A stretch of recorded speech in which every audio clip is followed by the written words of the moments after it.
Mr. Miklo commented and said you should do a video about how you edit your videos. So that's what we're gonna do today. Now, before I talk about specifically how I edit my videos, I have to let you know the whole recording process, as it kind of makes sense and goes in tandem with how I edit my videos. Now, I made a video a while ago called How I Make YouTube Videos, and I sort of brushed over a few things. I got into details about a couple of things, and I was sort of generalizing a lot of just do this, do that, I do this, I kind of do that, make sure you do this. And it was sort of an all over the place video, so I kind of want to be very focused on how specifically Eric White, who didn't choose his last name, how he makes YouTube videos, how he records and everything he does.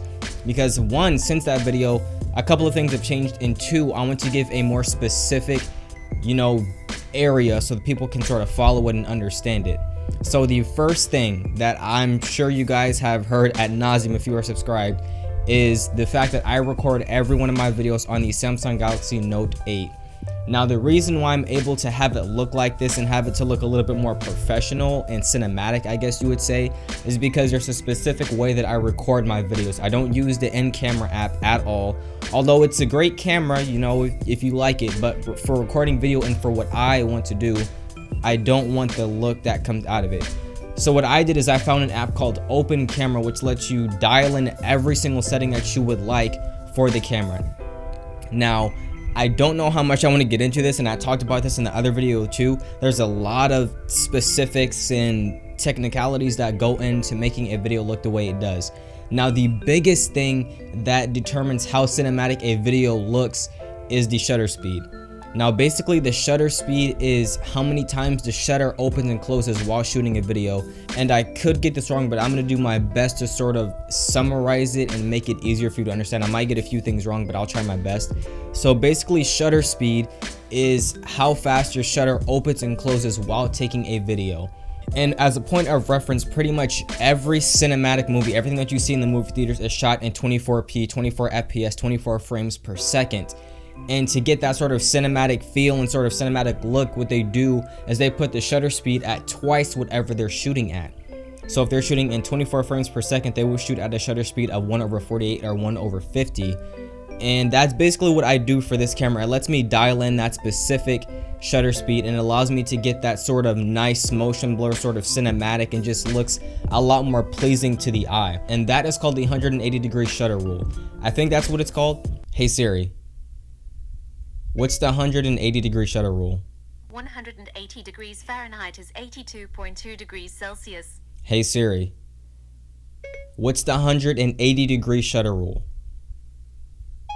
Okay, I found this on the web for Hey Siri, what's the 180-degree shutter rule? Check it out. Hey Siri, what's the 180-degree shutter rule? Okay, I found this on the web for what's the 180-degree shutter rule. Long story short, that's basically what it is. It's the 180-degree shutter rule. You basically multiply whatever your frame rate you're shooting at times 2 to get that sort of cinematic motion blur and everything like that. And with the regular camera app, I can't get that. So with the Open Camera app, it allows me to dial in my shutter speed, my ISO. The aperture is another thing that plays a part in how cinematic and movie-like your videos look. I can't really take full advantage of that with this camera because they say the aperture for these cameras, the smartphone cameras specifically, are around 1.4 and everything like that, and it gives you like this nice bokeh and bokeh, whatever you want to call it. And it's not the true aperture of what it actually is. In fact, Tony and Chelsea, if you guys don't know who they are, they made a video quite a bit ago talking about the real aperture for cameras are around f11, f14, which is pretty closed, meaning there's not a lot of blur behind you and anything like that. So camera companies actually lie to you when they say that. They're just adding an artificial blur behind you, which is why it doesn't look as good as something coming from a DSLR or mirrorless camera. That was a completely different rant. But yeah, so basically this Open Camera allows me to get these settings perfectly for what I want my videos to look like. The shutter speed gives me that nice buttery smooth motion blur and everything like that. And the ISO, I dial it all the way down to there's not a lot of noise in my videos, which is why some of my videos look really dark. But that's basically how I use my phone to give me that certain look for my videos. Now, the other thing that you have to know is what mic and lights I'm using. Now this is the picture coming out of my Canon Rebel T3, and I apologize for how terrible this looks, but there's something that I needed to show you guys, and that is the lighting and the mic that I'm using to shoot my videos. Now we have these two lights right here and this one red light on the left giving me this red glow that's out of frame.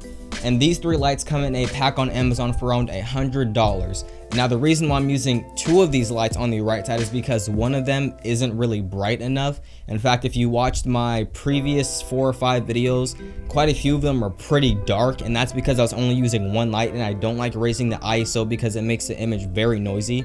So I've added this second light in here to give it a nice brighter, give me more life, and separate me from the background a little bit more. Now once again, you can pick these up on Amazon for $100, and I think it's pretty worth the money. Now the other thing we have to talk about is the mic that I'm using. Now I'm using the Sennheiser MKE 600, and this mic was around $330, but there's an interesting thing you have to know if you are picking up this mic, which I didn't know when I first picked it up. Now when you pick up the Sennheiser MKE 600, you need to know what phantom power is. Now when you are picking up a shotgun mic or pretty much any mic, you need to know what phantom power is.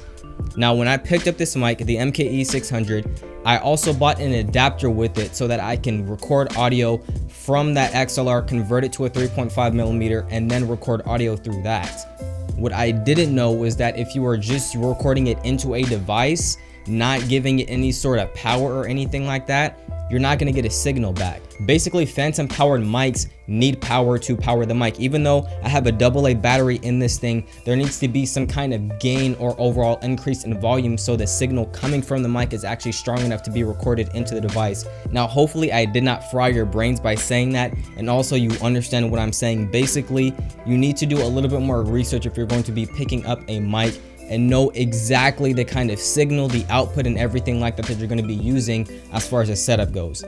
Now we have the camera that I'm shooting on, we have the lights that I have, we have the mic. This mic is getting recorded through this long wire all the way up into that device back there that I have no idea about. When I first got this mic, once again, I had no idea what I was doing. My dad had this just laying around the house. He hooked it up and it gave me sound. Now that thing is extremely old, and I tried to look it up and I couldn't find anything on it. So I'm gonna try to find some other sound recording devices. There are way better ones than that one out right now. In fact, I need to upgrade pretty soon to a better one. But because I'm recording it like this, I'm not recording it directly into the input of the camera. I have to sync the audio externally, so we're going to talk about that a little bit later. Now that is everything I use to record my videos. Now just to recap, we have the lights. You can get a 3-pack for $100 on Amazon. We have the microphone, which is $330. Now as far as the camera goes, this is where things get interesting. Now you can use whatever camera you have. If it's a DSLR, if it's a phone or anything like that, you have to be able to utilize what you actually have. Now that Canon Rebel that I was just shooting on, I shot on that for a couple of videos. I don't recommend you shooting on something that old because it was only shooting at 720. I couldn't adjust the shutter speed or anything like that. But if that's all you have, then that's all you need to start. So if you have a camera, as far as Androids go, you can go ahead on the App Store and get the open camera that I talked to you about that lets you dial in all the custom settings, or you can just use the regular camera app if that's not what you care about. The other thing you can do is that if you are on an iPhone, you can download another app called Filmic Pro, which is also for the Android. But the thing that I don't like about it is that you have to pay $5 or $6, and I'm not exactly ready to pay that much when I already have this phone capable of doing it for free with an app that I already have. So if you have an iPhone, just be aware that you are going to have to pay that $5 or $6 to get those extra settings that you wouldn't otherwise get with the regular camera app on an iPhone. Now part 2 is where things get a little bit interesting, right? So I just got done recording the audio, I got done recording the video. The first thing I do when I get done shooting any video, I 1, stop recording the video, I 2, turn off the mic, and then I turn around, I open Adobe Audition, and I add effects to my audio so it doesn't sound extremely flat. And as far as audio goes, I'm not an extreme audiophile. I know good sound when I hear it, but I can't tell you the technicalities behind it. So I will link a video right there on the top left if you guys want to go check out a video on how to render your audio, how to fix it, how to make it sound better and everything like that. Alex Knickerbocker, really great guy, knows a lot about audio. He's pretty new to YouTube, but I recommend you go check him out. He will give you a lot of great advice on audio. Now, once I get done with the audio, the first thing I do is compress it. Basically what that does is it takes the loudest parts and the quietest parts and sort of squishes them and stretches them together so it gives it a more flat sound. And then I also normalize it right after that, which brings the audio, stretch it back out and gives it a more full sound. And it's important that you compress it before you normalize it, or else you can get some weird audio effects and have it sounding really weird. You can also occasionally EQ it to make your voice sound a little bit better. I might do this on some occasions, I might not. The other optional thing you can do is add noise reduction. So if you have a fan going on in the background, like I have a fan going on above me, which you might not be able to hear because it's super quiet, you can go ahead and use that noise reduction feature. And basically what you would do is you would highlight a section of the audio that is quiet, that doesn't have any audio going on except for the sounds that you're trying to clear out. You will click Shift P, it will cancel that noise print. You go down to effects, click on noise reduction, the noise reduction actual process, and then you can dial in the settings to however you need it. I'm not exactly sure how to use this, but you can copy the settings I have right here if you need to hurry up and do it. Now, after the audio is completely rendered, it's sounding good and everything like that, I export it onto my desktop, save it, close out of Adobe Audition, and right now I'm using my desktop, but if you have an external drive, I would recommend you drag it onto there where you keep all your files and everything like that. Now, like I mentioned previously, I record my audio externally from the camera, so that means I'm gonna have to go ahead and sync it right now. Now, as scary as syncing audio sounds, it's actually not that bad. My editing software of choice is Adobe Premiere Pro. You can use DaVinci Resolve, you can use Final Cut. They're pretty much all the same in what you need them to do. Some of them are cheaper than others, but that is another story. Now, once all of these files are in a folder specifically called the name of the video that I have for it, so for this one, I'm just gonna name it YouTube videos. Once I have the audio, the video, and then the B-roll such as pictures and other videos all together inside of that file, then I open Adobe Premiere Pro. And then what I do is I push Command N to open a new sequence. Now, all these settings right here are customizable. You can do whatever you want to these settings, but the next settings that I'm going to choose are specifically for me because I want them to look a certain way once they're exported onto the world of YouTube. Now, I like to shoot in a 2:1 aspect ratio because a lot of people have the iPhone 10, the iPhone 10R, the Samsung Galaxy S10, the S8 with these 18.5:9, 19:9 aspect ratios. So if you have a 16:9 video, they're gonna have to zoom it in and it's gonna be stretched and cropped off and people's heads are gonna be cut off. Or you can leave it at the regular 16:9, but then the sides are gonna be black. You're not gonna be able to utilize the fullness of your screen. So I shoot in a 2:1. And I'm shooting this in 4K, so I use the 3840 by 1920, and that is basically a 2:1 ratio. And I also shoot at 24 frames per second like we talked about earlier. And then once you have all your settings dialed in, once again, this is specifically for me, you can go ahead and push OK. Now that we have all these settings dialed in, we have all our clips right there on the left side. We are going to go ahead and drag that in so we can sync the audio over the video clips. Literally, all you have to do is drag the clip that has the audio on it. You drag the audio that was recorded externally under that, and you match it up with the peaks on top.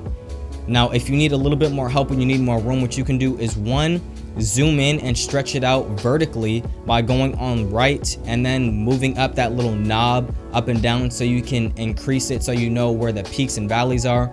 Another thing you can do, which is extremely helpful and is going to help you get that precise, is going ahead and also moving the other knob on the bottom to zoom in like literally frame by frame to get it exactly where you want it to go. And after that, what you do to unlink the audio, you can push Command L or you can right click and then go to the option that says unlink. You delete the audio from the original video clip. You then move up the audio from the audio that was recorded through the shotgun mic or externally right up behind it or under it. Then you're gonna go ahead and click on the audio, click on the video above it while holding shift, and then you're gonna right click and then click link, or you can just push Command L to link the new audio to that video clip. And then if that does not make sense, you can just go back a minute and hear it again so that you understand it a little bit better. But we are going to go ahead and keep on chugging on. But after you get that audio and the video synced up, this is basically where the easy part happens. You just start clipping things together, start cutting out huge gaps where there's no video, huge gaps where there's no audio. And after you do that, pretty much the hard part is over. This is the more time consuming part, but really the sort of cruise control part. You're just going to be cutting out the parts that you don't want in the video, whether that be long pauses, trip ups over your words, which I have done a lot of in this video already, and basically anything like that. If you need B-roll, I will put some B-roll on top of it. If I need to get B-roll from other YouTube videos, what I will do is I have an app called 4K Video Downloader. I copy the link from Chrome, I open the app 4K Video Downloader, I copy the link and I download it in 1080p, and then I drag it on to that little file that we had earlier with all the clips on them, and then I open them in Adobe Premiere Pro. Now once I get done editing the video, I'll go ahead and export it and then upload it to YouTube, and then you guys are seeing it right now. So if there's anything specific that you want me to touch on more, whether that be lighting, video, shooting, editing, or anything like that, let me know with a comment down below and I will try to make it happen. I will research it a little bit more so I'm giving you guys the right information. I am not a tech whiz or anything like that. I've spent so much time trying to learn how to make my videos better. So if there's anything that you guys want me to make a video on specifically in any of the areas that I talked about in this video, make sure you do it with a comment down below. If you liked the video, make sure you click that like button, turn it blue.